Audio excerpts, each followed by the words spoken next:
I told myself it was a small thing. Metal met metal at a red light, a muffled hit, a short scrape, the dry pop of an airbag against my ribs. I'd been on the brake for a few seconds already. In front of me, a gray car, tiny scratches on the bumper. The driver got out immediately, before I could blink. He had documents in his hands. Not just insurance and license, a whole folder, laid out like a diner menu. He held it the right way. His movements had no pauses. His eyes looked tired, but not confused. That's how people act when they know the script. I stepped out, took a breath, tasted dust in the air. The only sound was someone's turn signal clicking behind us. People started honking. I told the man I was here, that the damage looked minor, that we'd call the police and sort it out. He said the police weren't necessary. We'd handle it through insurance. He was in a hurry to see a doctor because his neck hurt. I looked at his neck. He held it with his hand, like he remembered too late that the gesture belonged in the scene. There wasn't any powder on his shirt from an airbag. His airbags hadn't deployed, apparently. My heart thumped in my chest. Not from fear. I'm a technician. I need a schematic, a sequence, signal and noise. There was too much noise here. I said, we should call the police anyway. He grimaced, stared off into the distance, and shrugged. Said, do what you want. He pulled out his phone and started texting someone. I called, too. While we waited, I took my Dashcam off its mount to check if the clip saved. The screen flashed and showed an empty folder. That was the first cut. Power was fine, the file system was intact, but the latest file was missing. I didn't like that. The police showed up quickly. One officer came to me, the other to him. We told our stories. I said, I was stopped at a red. He braked hard. I held it, but the car made a soft lurch forward. A foot touched his bumper. He said, I was calmly stopped, felt an impact, my neck hurts. They asked for documents. I gave them everything. He gave them his folder. The officer asked him 2 questions and then stopped asking. I noticed a tow truck rolling slowly from a side street, as if by accident. The driver waved to another tow parked up ahead on the shoulder. 2 trucks. Too much coincidence for a morning. I got a paper with the incident number. The officer spoke dryly. Preliminary, I'd failed to maintain distance. I could contest it. I nodded. I knew preliminary often becomes final if you don't breathe evidence down its neck. The gray sedan's driver said he was heading for a checkup. The tow truck came to life, swung around, rolled up, and a minute later was already pulling his car forward. I watched the winch lick across the bumper. The driver of the gray didn't even ask the price. He seemed to know where he was going. I photographed the tow truck's plate and the shop name stenciled on the door. Habit. Then I photographed my bumper, the corners, the plastic smears, the headlight line. Nothing serious. But the game wasn't about that. I called my insurer the same day. They listened, but the voice on the line was scripted. They said the other party had already reported. They said preliminary determination was my fault. They said they'd pay for his repair and maybe medicals from my coverage. The key word, maybe, came without a pause. I hung up, stood in the living room, and looked at my tools. An old multimeter hung on the wall, a bench power supply next to it, a box of SSDs below. I remembered how the dashcam had blinked and shown nothing. That bothered me more than the paperwork. That night, I opened the dashcam on the kitchen table. Small housing, a memory card with no visible damage. I swapped in another card, fed power, opened the service menu. There were hidden parameters. There was an error log. I pulled the card into a reader and ran a raw sector recovery. It isn't a magic trick, but clusters hide sometimes. The machine ran an hour. I drank tea and listened to the fridge kick the compressor on every 20 minutes. The program found fragments. Not the full video. A few seconds before the hit and a few after.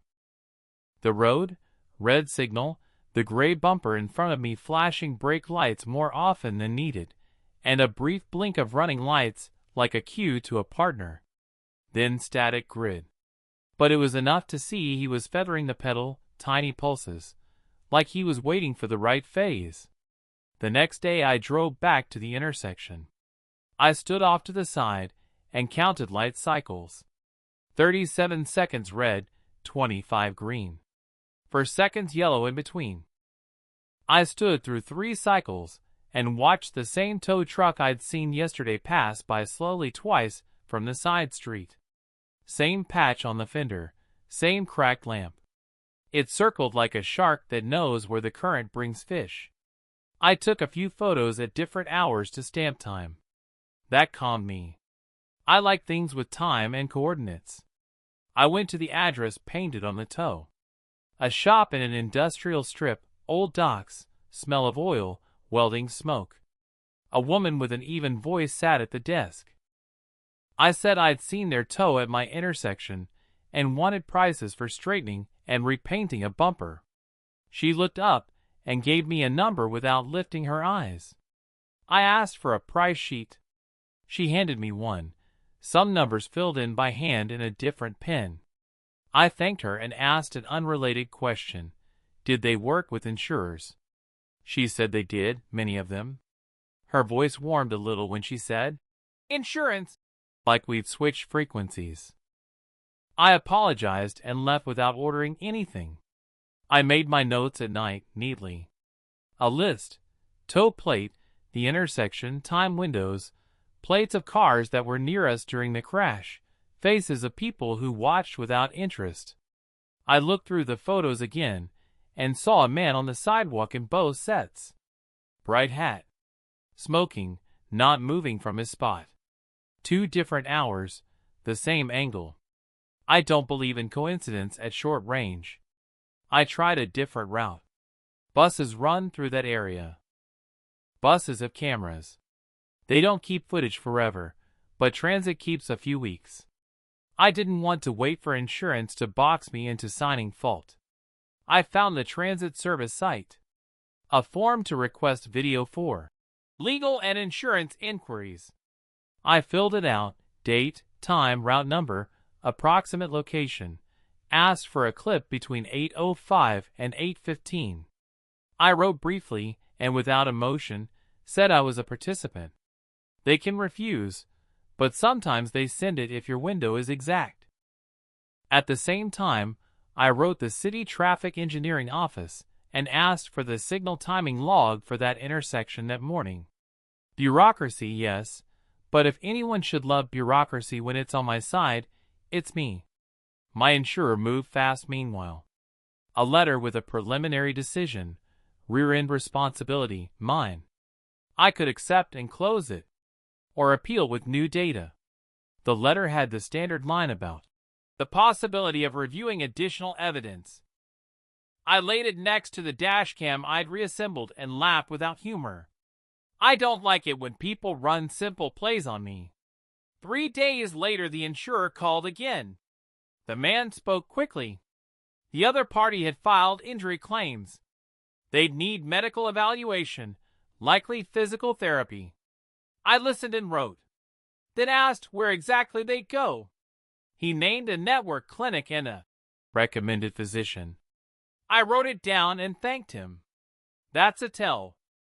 The chain often runs through the same hands.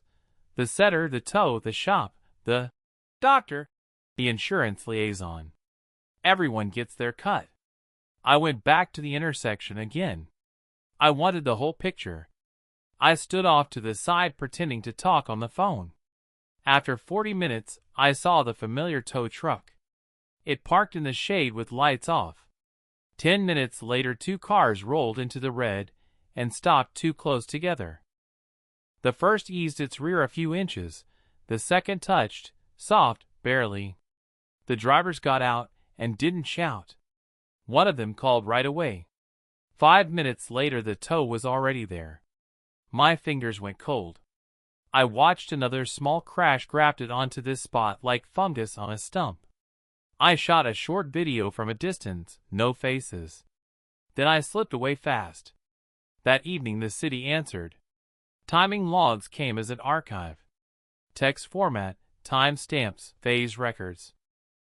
The morning window showed 3 cycles between 8:07 and 8:12. By my notes, the crash was at 8:09. The log showed continuous red for our lane.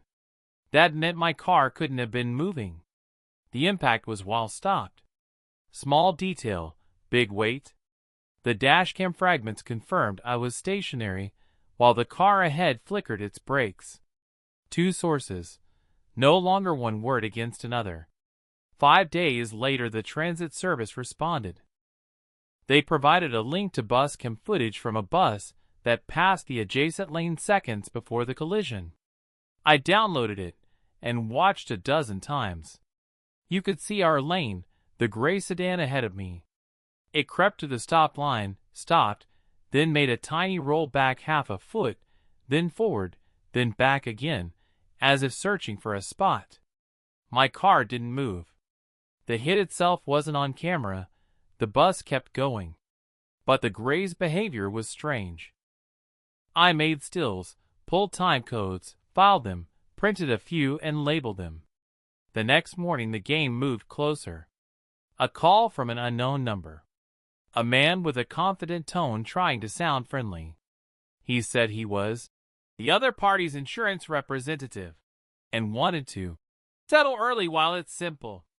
He offered a number to be paid from my policy and asked me to confirm I wouldn't appeal.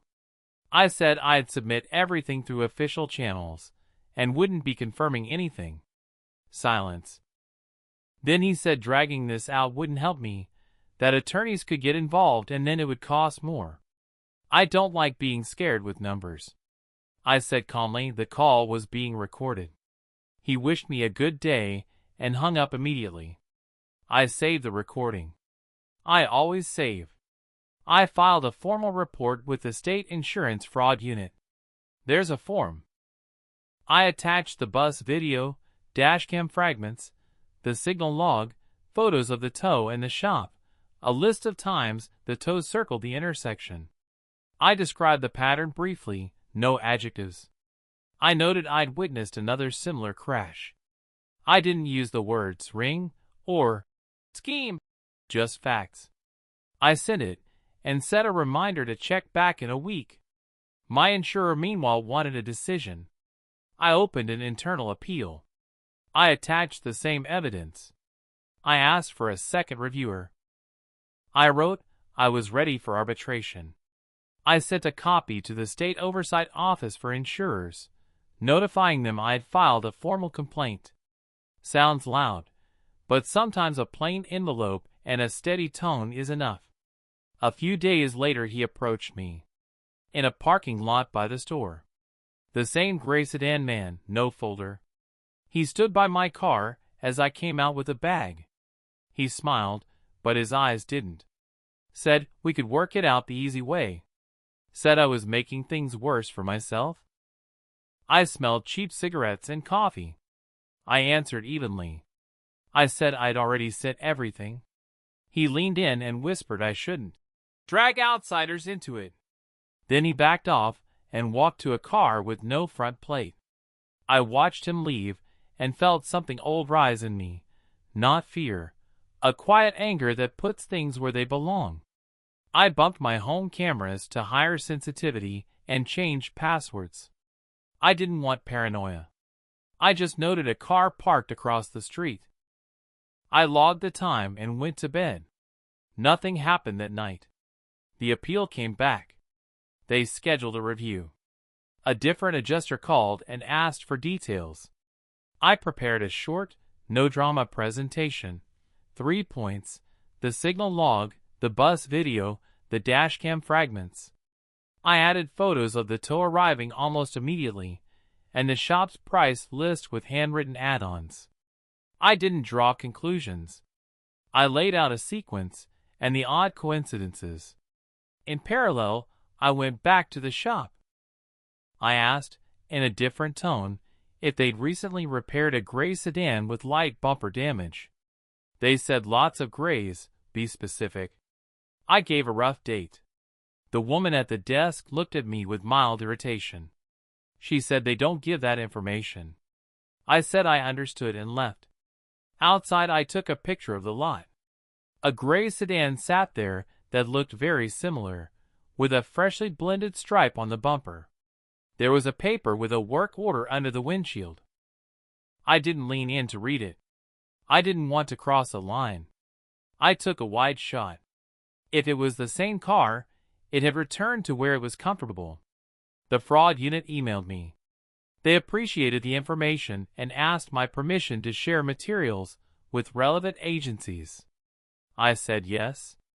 I didn't expect quick effects. This isn't a movie. It's a folder on someone else's desk that may sit there for weeks. But every folder adds weight to mine. The next week, my insurer invited me to a call. On the line were me, their specialist, and someone from video review. I walked through the facts again. They listened more carefully than on day one. They asked why the dashcam didn't have the full clip. I explained the last file got corrupted and showed the error log. I said sometimes a brief power interruption leaves the last file unclosed. That's true. They asked for the raw fragments. I sent them. By the end, they said they'd reconsider the initial fault. I hung up and felt the room get quiet, like the rain had softened. That evening, a mechanic I used to work with messaged me. He'd heard about soft taps at a few intersections around town. Said tow truck circle where reds run long. Said professionals sometimes practice feathering the brake pedal to roll a car back half a foot while stopped, just enough to nudge the one behind without obvious blame. I thanked him. I wasn't surprised. I added his comment to my list like another coat of paint. I took one more step. I dug through public complaint databases. People sometimes write about tow trucks arriving too fast, about shops pushing their parts and invoices. I found a few complaints about that same industrial strip shop. The same phrases. Jacked the estimate, added unnecessary work, pushed to use their partners. I saved screenshots with dates. Not for the agency, but to remind myself I wasn't chasing a ghost. The state oversight office called. They had my complaint and had opened a review. They'd contact my insurer and the other side. The tone was even and unsympathetic, but I heard the rhythm I like, the rhythm of process. A few days later, the gray sedan man was off my horizon. No one watched my house. The phone was quiet. I didn't relax. I just lived. A letter arrived from my insurer with a new determination.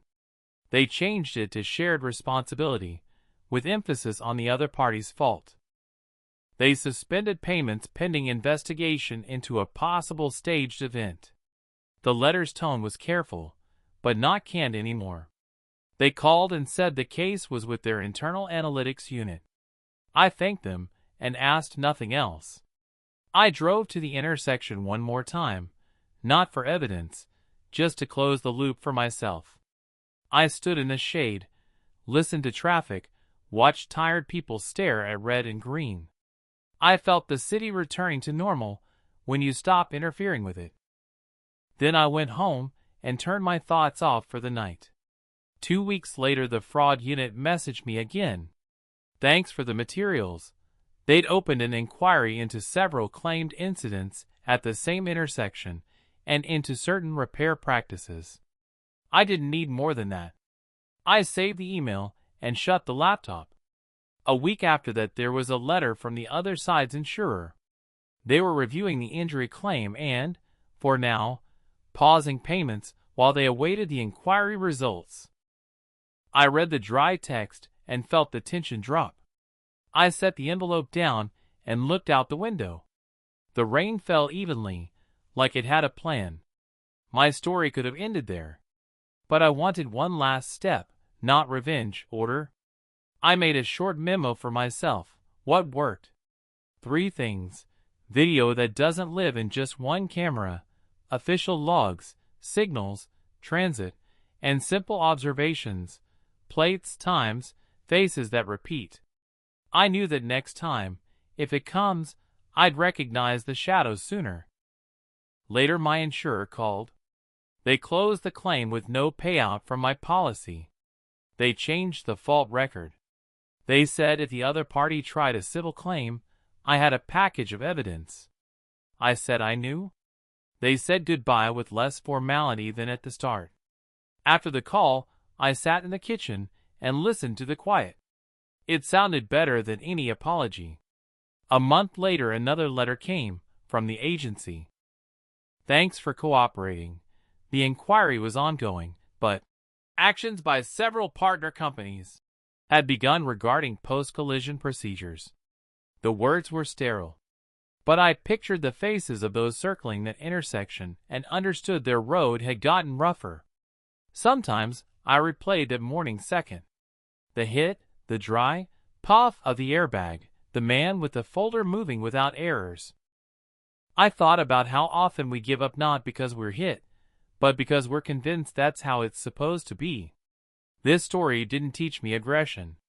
Its lesson was calm and sequence. The system is trained to glide along simple routes, but if you slide facts under its wheels, it changes course. I'm no hero. I'm a technician who likes a signal chain without lies. I have a job where I listen for hours to a transformer hum and wonder why the noise shifted half a hertz. I have a life where I dry clothes on the second setting because the first breaks the buttons. I have a neighbor who always misses trash day, and I pull his bin down because it's easier. And I have this story where I didn't shout, chase, or hit. I let numbers talk. Once I stopped at that intersection again. The light changed on its schedule. No one next to me. No tow truck. I turned off the engine and sat for a minute. There's no triumph in quiet.